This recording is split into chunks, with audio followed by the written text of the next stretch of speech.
Bonjour, mesdames et messieurs, bon réveil et bienvenue dans ce 6h30. Désormais, les PME, les petites et moyennes entreprises pourront réduire des états financiers, produire des états financiers certifiés par le visa d'un expert comptable à moindre coût. Après plusieurs négociations entre les acteurs du secteur privé, la Direction générale des impôts et l'Ordre des experts comptables de Côte d'Ivoire, le coût des honoraires passe de 250 000 francs CFA à 60 000 francs CFA. L'information a été donnée au cours de la journée d'information et de sensibilisation sur le visa des états financiers et ILIAS. Entendez, le dépôt électronique de ces états financiers. C'était jeudi dernier au Palais de la Culture en présence de notre reporter Cheikh Koné Aboubakar.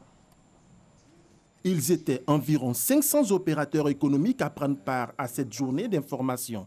Tous heureux d'accueillir la nouvelle du jour. La baisse du coût des honoraires des visas des états financiers. Une révolution majeure pour les petites et moyennes entreprises. Nous, les PME et les petits commerçants, nous avions peur, des experts comptables et des impôts.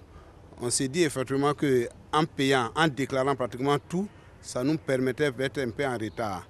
Alors qu'on a vu effectivement que c'est une porte d'entrée pour avoir des crédits, pour avoir la fiscalité. Et l'État aussi va avoir effectivement des moyens comment pouvoir aider nous, les petits commerçants, que nous débrouillons. Le visa des états financiers est un règlement de l'Union économique et monétaire ouest-africain entré en vigueur en Côte d'Ivoire depuis le 31 décembre 2017. L'innovation majeure, c'est que ce dispositif comptable est désormais sécurisé par un sticker délivré par l'expert comptable et apposé sur l'attestation d'exécution des états financiers dont la validité est annuelle. Pour sa transmission, en Côte d'Ivoire, la Direction générale des impôts a mis en place une plateforme électronique dénommée ILIAS. Elle permet aux PME et PMI ivoiriennes de faire le dépôt de leurs états financiers en ligne.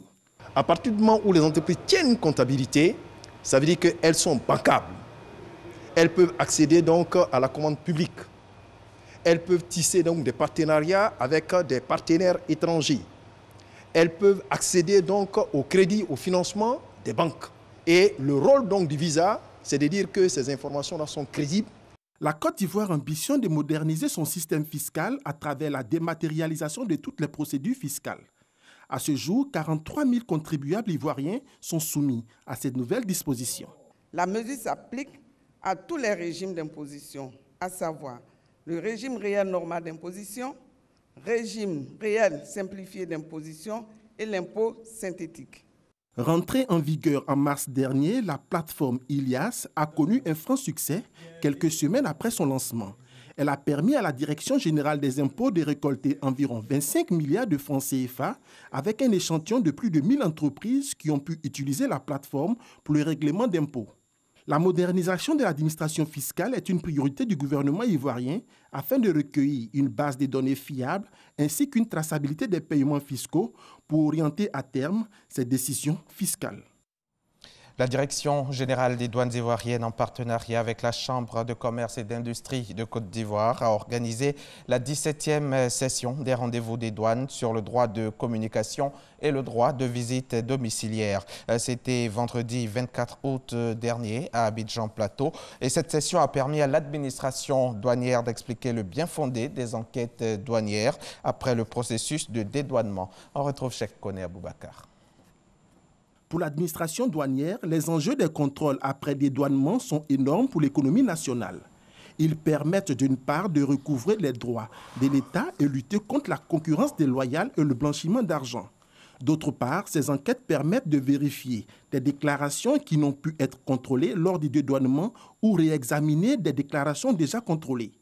Une démarche quelquefois à l'origine de situations conflictuelles avec les opérateurs économiques. L'administration a identifié de plus en plus que certains opérateurs contestent les moyens mis en œuvre, notamment les droits de communication. Si telle situation continue de persister, la douane pourrait mettre en œuvre d'autres moyens plus vigoureux, notamment les visites domiciliaires. Or, nous sommes dans un partenariat.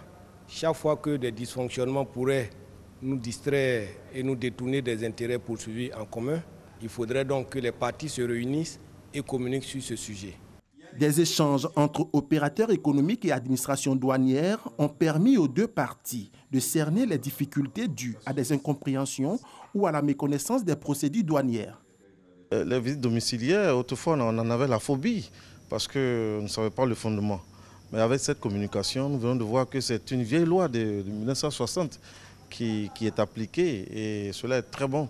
Surtout ce que moi je rapporte là-dedans, c'est que désormais l'opérateur il peut lui-même aller directement à la douane pour chercher rectification avant qu'il ne soit pris comme fraudeur. Notons que les rendez-vous des douanes est une lucarne d'échange entre opérateurs économiques et l'administration des douanes ivoiriennes. Elle permet d'instaurer un dialogue permanent entre les deux entités afin d'améliorer les relations et anticiper d'éventuelles crises. Ça, c'était pour le chapitre économie. L'actualité, c'est aussi la journée nationale de la solidarité. Permettre aux jeunes d'être une locomotive pour le développement du pays, c'est l'objectif de l'ONG Human's Life qui a organisé une marche dénommée le trajet de l'espérance en cette journée nationale de la solidarité. L'importance de la solidarité dans le développement durable d'une commune. Voilà le thème de cette activité qu'elle a initiée samedi, hier donc, 25 août 2018 dans la commune d'Abobo. Rosemonde Kini. Femmes, jeunes et autorités, tous ensemble, pour une marche qui célèbre la Journée nationale de la solidarité.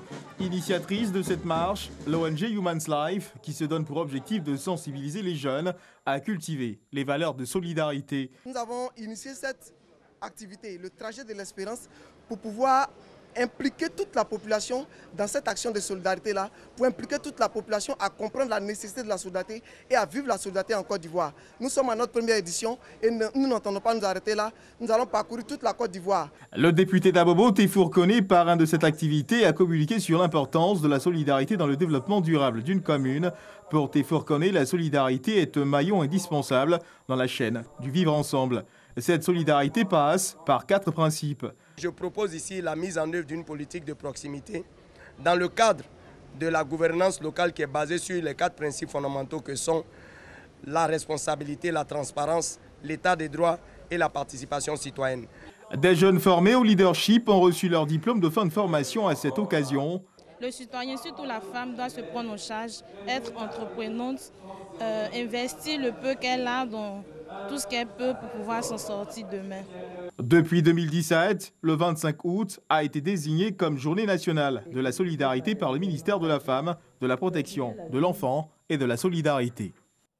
Le reportage de Rosemonde Kini a été commenté pour vous par Herman Guivet. Et toujours dans le cadre de cette journée nationale de la solidarité, notre reporter Hassan Khan, nos reporters Hassan Khan et Kwadio Kwame de RTI et Bouaké nous parlent ici de nombreuses retombées pour la localité de Assandré. Assandré, village de plus de 10 000 âmes, département de Sakassou. Ici, la maternité est en pleine réhabilitation. Les ouvriers très actifs pour respecter les délais de livraison de 2 mois. À quelques mètres de là, un château d'eau, le tout nouveau pour le village. Avant, pour avoir l'eau, on va dans les marigots pour chercher l'eau. Mais maintenant, le nouveau château est venu, on n'a pas de difficulté. Nous prenons l'eau facilement ici.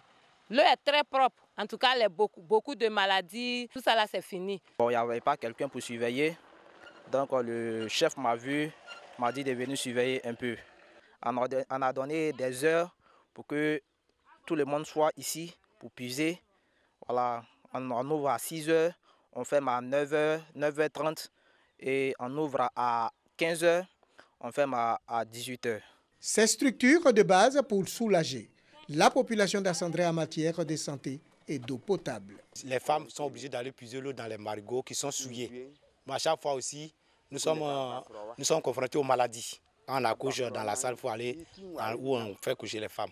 Les décors n'étaient pas très bien. Souvent la toiture de l'allée, les 2 regards là, souvent la toiture n'était pas très bien. Merci au gouvernement et tous ceux-mêmes qui ont permis à la réalisation de ce château d'eau. Le gouvernement, à travers ses structures en charge de la solidarité et de la cohésion sociale, a voulu faire face aux problèmes immédiats de cette population rurale. Cela pour conférer à la notion de solidarité la dimension sociale dont bénéficient aujourd'hui Assandré et d'autres localités du pays.